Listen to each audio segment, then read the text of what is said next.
제가 제일 좋아하는 음식 가운데 하나가 북엇국입니다. 제가 어릴 때부터 북엇국은 제가 가장 좋아하는 음식 가운데 하나였고 아주 특별한 날 먹는 음식이었습니다. 제삿날이 되면 북어는 제 몫입니다. 아버지가 마른 북어 주시면 그거 받아가지고 다듬이들에 올려놓고 다듬이 방망이로 북어 계속 두드립니다. 부드러워질 때까지 딱딱한 북어 몇 시간 이렇게 두드리면 북어가 부들부들부들해지죠. 네. 껍질 벗겨가지고 아버지 드리면 아버지가 가위로 반듯하게 잘라서 제상 위에 이렇게 올려놔요. 저는 절하면서 북어망 쳐다봅니다. 저거 끝나면 저거 내 거예요.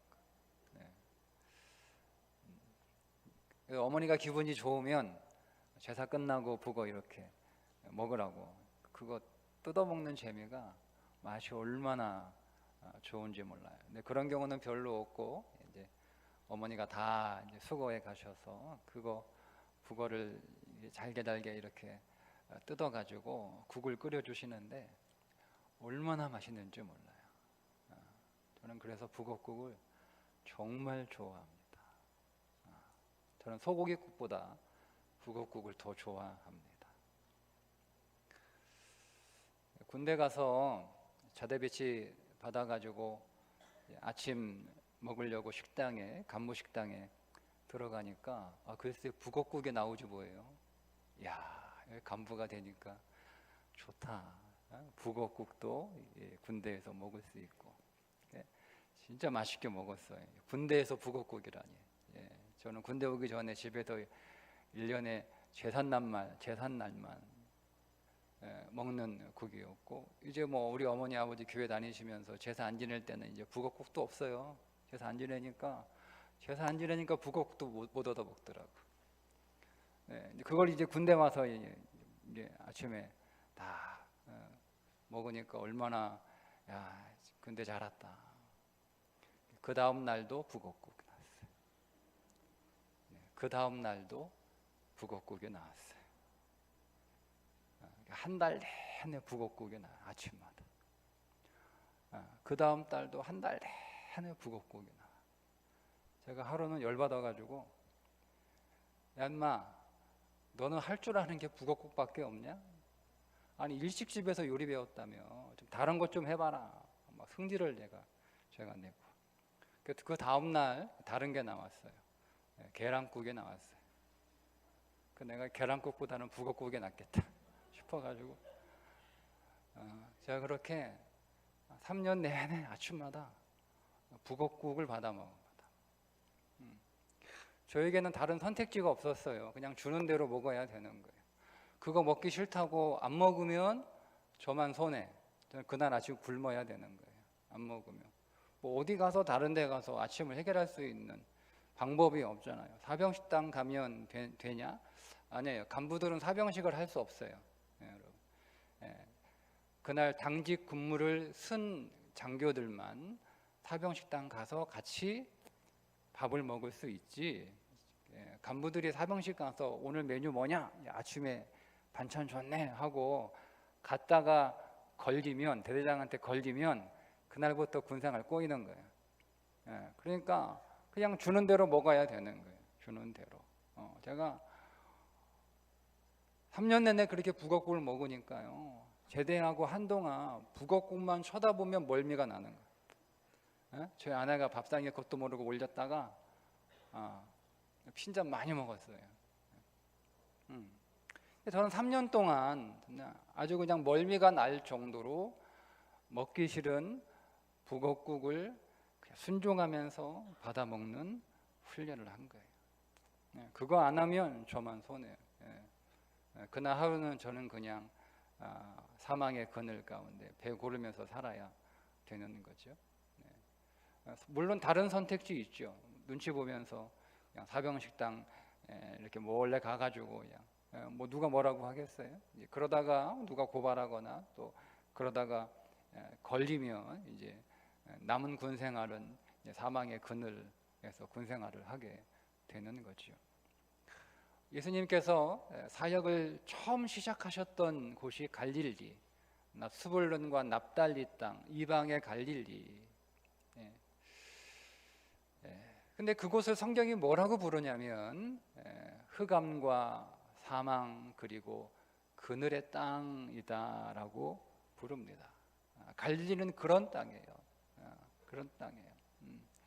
아수르의 디글라빌레셋이 그 땅을 공격해서 거기에 있는 살고 있는 주민들을 다 포로로 끌고 간 이래로 이스라엘의 역사에서 그 갈릴리, 스불론과 납달리에게 분배된 그 땅은 그야말로 흑암과 사망과 그늘의 땅이에요.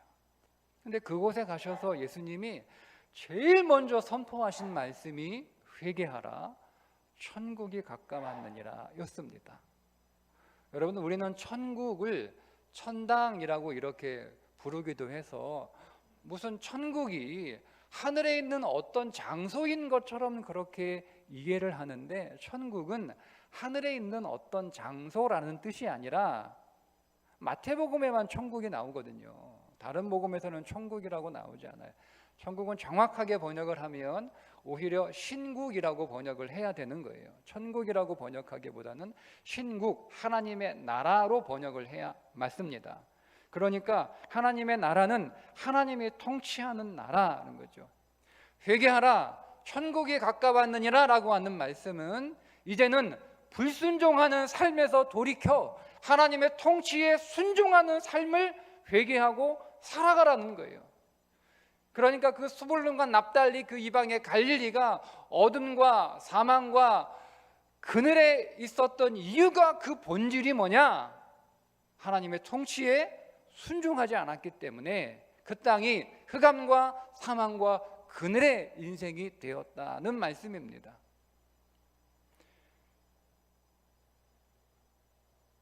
예수님이 이 땅에 오신 것은 불순종하여 흑암과 사망과 그늘의 인생 가운데 살고 있는 사람들을 구원하셔서 어떤 삶으로 인도하는 것이 예수님의 최종적 목표였냐면 하나님의 통치에 순종하는 삶으로 살아가게 하시는 것이 그분이 이 땅에 오신 구원의 목적입니다.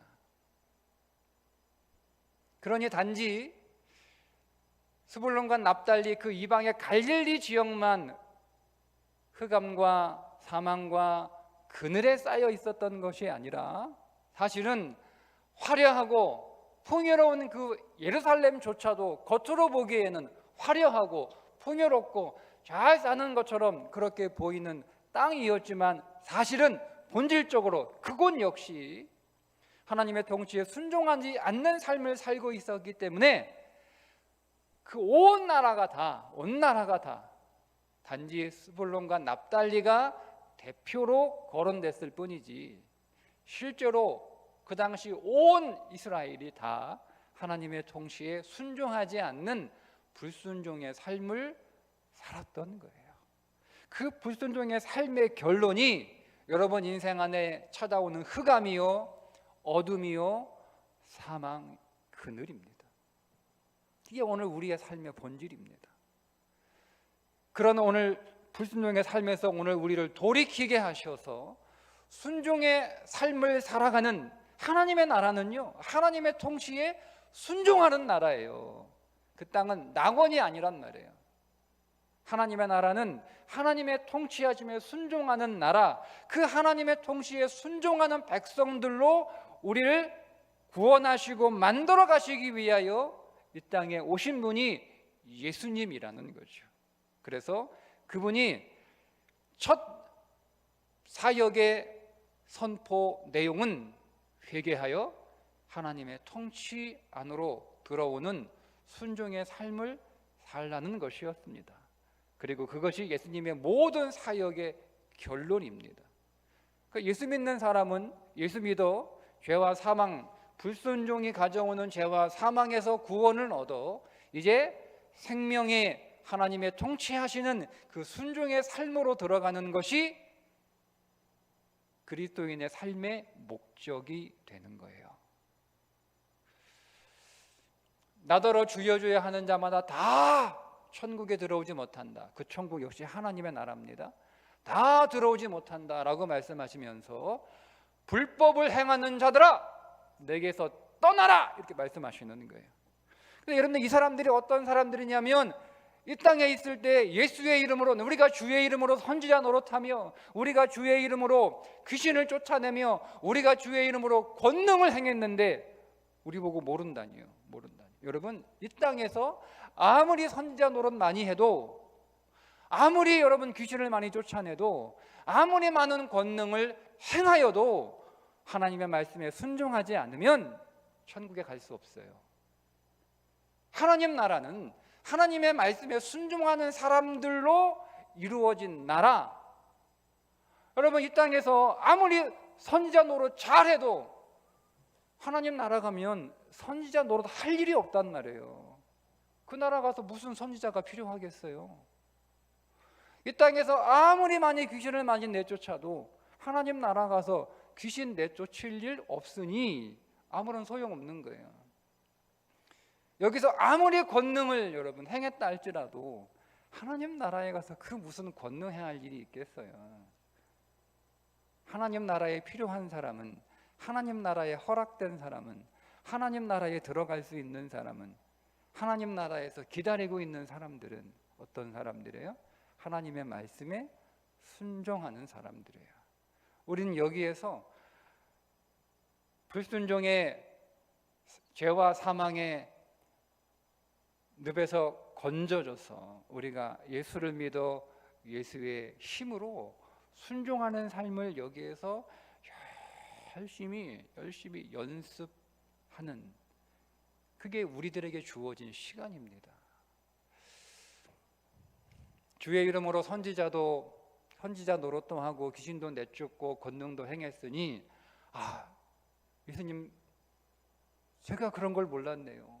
그런 거 알았으면 잘 순종했을 텐데 이제부터 제가 여기에서 순종 잘 하겠습니다. 하나님 말씀 잘 듣겠습니다. 그렇게 하면 안 될까? 안 되죠. 여러분 어려서부터 말 안 듣는 애들은 커서도 말 안 들어요. 어려서부터 순종하지 않는 사람들은 커서도 순종하지 않아요. 나를 막 억압한다고 그러고 막 나 굴레를 씌운다 그렇게 얘기하지 순종하지 않습니다. 그리고 여러분 억지로 순종해야 되는 곳이 여러분들에게 천국이겠습니까? 한번 생각해 보세요. 내가 기쁨으로 아주 자연스럽게 노력하지 않아도 순종이 자연스럽게 흘러나올 뿐만 아니라 내가 순종하는 그 순종 자체가 나에게 기쁨인 거예요. 그런 삶을 여기에서 우리에게 주어진 시간 동안 우리의 환경과 우리가 만나는 사람들과 우리의 교회 생활과 우리의 신앙생활 또 우리에게 주어진 그 말씀 안에서 이것들을 계속 훈련하면서 그 순종이 우리에게 기쁨이 되어야 되는데, 그런 상태로 우리가 하나님 나라에 가야 되는데 그런 훈련을 하지 않은 채 늘 하나님 말씀에 관심 없고 우리에게 주어지는 환경이나 사람에 대하여 늘 불순종하고 내 입맛대로 살아가는 그런 삶을 살아가다가 하나님 나라 가니까 이것은 하나님 말씀에 순종해야 되는 것이니까 이제는 내가 순종해야지. 여러분 거기에서 내가 순종을 억지로 여러분 순종하게 되면 순종할 수도 없겠지만 순종을 여러분 내가 거기 하나님 나라 가서 내가 순종을 막 억지로 하면 여러분 기쁘지 않은데 내가 마지못해 하는데 여러분 그것이 하나님 나라가 천국이겠습니까? 여러분들에게? 억지로 하는 순종이 어떻게 내게 천국이에요? 어떻게 그것이 내게 기쁜 것이고 내게 즐거운 것이에요? 그러니까 여기서 여러분들이 순종을 연습하셔야 되는 거예요. 제가 멀미가 날 정도로 매일 제가 먹기 싫은 더 이상 먹을 수 없는 쳐다만 봐도 좀 멀미가 나는 그걸 3년 내내 이렇게 얼마나 여러분 제가 그거를 억지로 먹었으면 제대하고 나서 정말 맛있게 잘 끓여놓은 북엇국을 보고도 멀미가 날 정도로 순종을 했단 말이에요. 그 순종이 저에게 세상 다 내 입맛대로 되는 거 아니다. 내 입맛에 맞지 않아도 때로는 내가 억지로 먹어야 되는 것, 인생이 순종하는 거예요. 성경의 말씀이 다 내 입맛대로, 다 내 입맛에 맞는 말씀만 우리가 그렇게 찾아 읽지만, 그 말씀이 여러분 내 입맛에 맞지 않는, 내가 순종할 수 없는, 여러분 그런 말씀도 오늘 우리 가운데 하나님이 우리 가운데 요구하실 때 순종하는 거예요. 한 달 먹었으면 됐지 1년 먹었으면 충분하지 않느냐? 그래도 하나님은 저에게 3년 내내 먹게 하시는 거예요. 멀미가 날 정도로 먹게 하시는 거예요. 그 순종을 가르쳐 주시는 거예요. 순종하는 거예요. 여러분 오늘 우리가, 저는 그때 선택지가 없었어요. 그러니까 이거를 무조건 먹어야 되는 거예요. 그런데 항상 내가 선택지가 없는 경우는 다른 선택을 할 수 있는 경우도 있잖아요. 내가 이건 너무 싫어, 너무 먹기 싫어요. 다른 선택지가 있는 경우도 있어요. 근데 오늘 우리가 다른 것을 선택하게 될 때에도, 다른 것을 선택할 수 있는 자유가 우리에게 있을 때에도 우리는 그때 내 입맛대로 선택하는 것이 아니라 하나님의 뜻이 어디에 있을까? 그 하나님의 뜻에 초점을 맞출 수 있어야 되는 거예요. 갈라디아서 5장 13절에 형제들아 너희가 자유를 위하여 부르심을 입었으나 그러나 그 자유로 육체의 기회를 삼지 말고 오직 사랑으로 서로 종 노릇하라. 선택할 수 있어요. 다른 선택지가 나한테 있어요. 그래도 하나님의 뜻이 무엇인가? 그 뜻을 찾아 그 하나님의 뜻에 순종하는 자유를, 하나님의 뜻에 순종하는 그 순종에 쓰라는 거예요. 하나님의 말씀은. 오늘 우리는 이제는 더 이상 모든 율법의 주머니 다 폐하여지고, 더 이상 오늘 우리는 율법에 구속되지 않고 우리는 모든 율법에서 해방된 자들이 아니냐? 맞습니다. 우리는 더 이상 종이에 쓰여진 율법의 조문대로 살아가는 그런 율법의 신앙을 살아가는 자들은 아니에요. 여러분, 그런데 오늘 우리에게 새로운 법이 있습니다. 그 새로운 법이 뭡니까?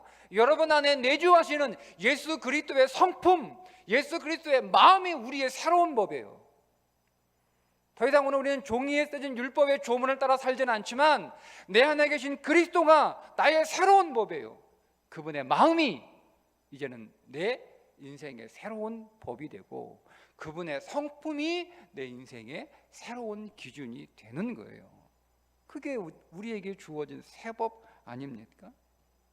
그러면 여러분, 주님의 마음은 어떤 마음이에요? 빌립보서 2장 5절 8절에 보면 너희 안에 이 마음을 품으라 곧 그리스도 예수의 마음이니 그는 근본 하나님의 본체시나 하나님과 동등됨을 취할 것으로 여기지 아니하시고 오히려 자기를 비워 종의 형체를 가지사 사람들과 같이 되셨고 사람의 모양으로 나타나사 자기를 낮추시고 죽기까지 복종하셨으니 곧 십자가의 죽으심이라. 이게 주님의 마음이에요. 이게 주님의 태도예요. 이게 주님의 성품이에요. 그게 내 삶의 기준이라는 거예요.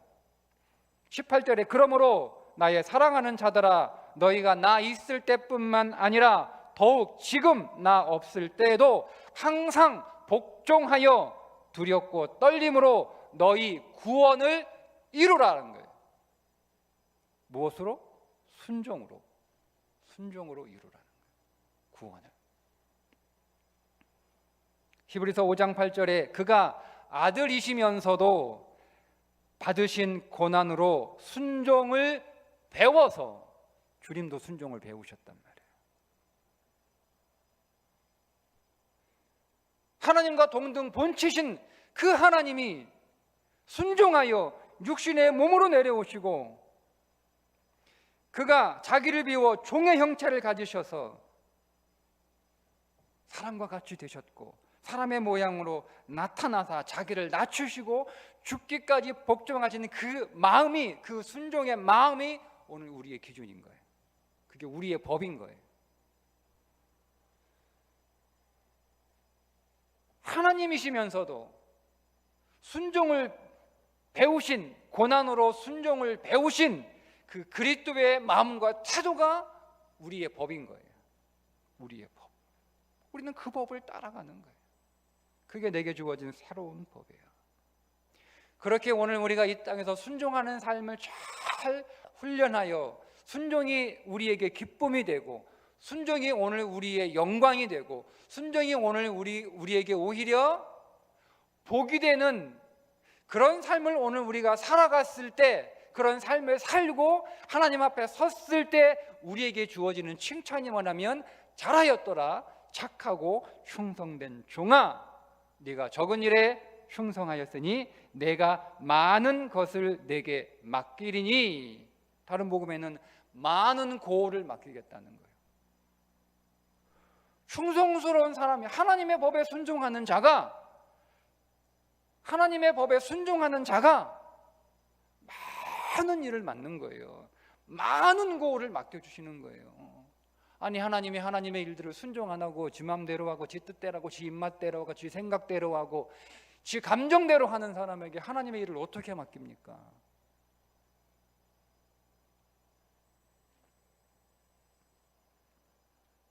계시록 2장 10절에 네가 죽도록 충성하라, 그리하면 생명의 관을 내게 주리라고 상급을 약속하셨어요. 죽도록 충성하라, 죽도록 순종하라는 거예요.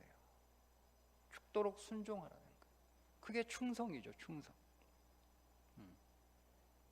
성경의 충성이라고 하는 단어의 의미는 하나님의 말씀에 순종한다는 뜻이에요.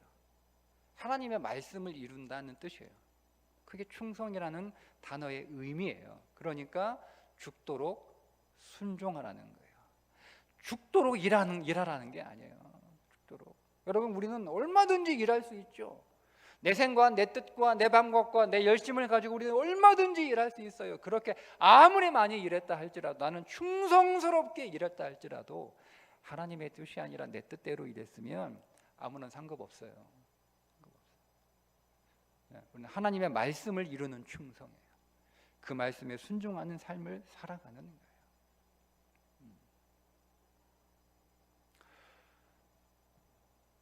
우리가 우리의 인생을 살아가면서 내게 선택지가 없는 많은 상황들이 있어요. 선택지가 없어요.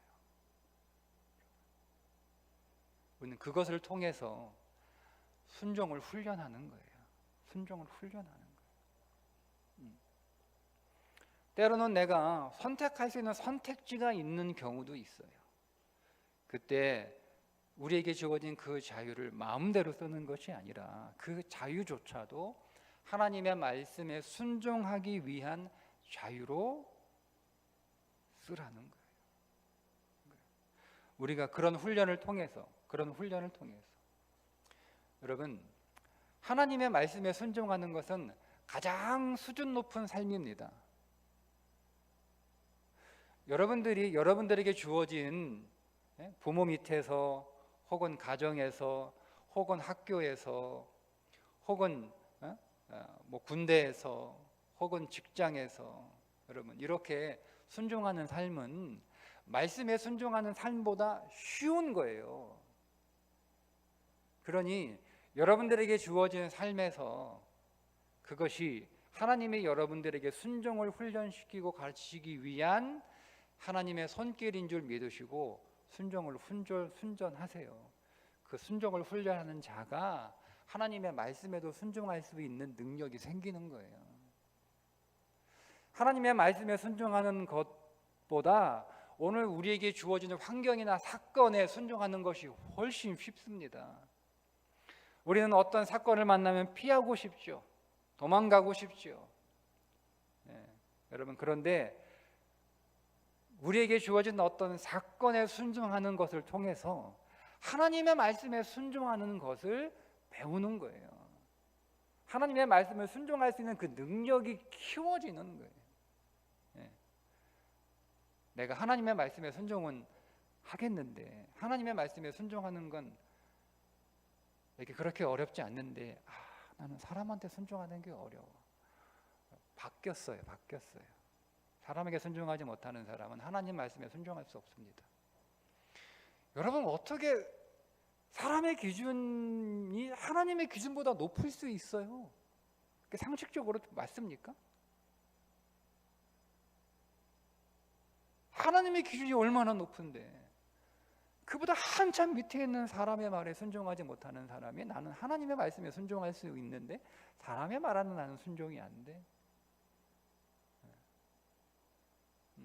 여러분, 하나님의 일이 얼마나 어려운 일이에요. 근데 그 하나님의 일은 내가 순종하겠는데 내게 인생에 일어난 여러 가지 사건들은 내가 순종하기 싫다, 어렵다. 이게 하나님의 일이라면 내가 순종하겠는데 이게 사람의 일이라 내가 순종하기 어려워. 다 거짓말이에요, 거짓말. 우리가 쉬운 사람의 일들로부터 순종을 배워가는 겁니다. 내가 조금 수준이 낮은 사람으로부터 순종을 배워가는 거예요.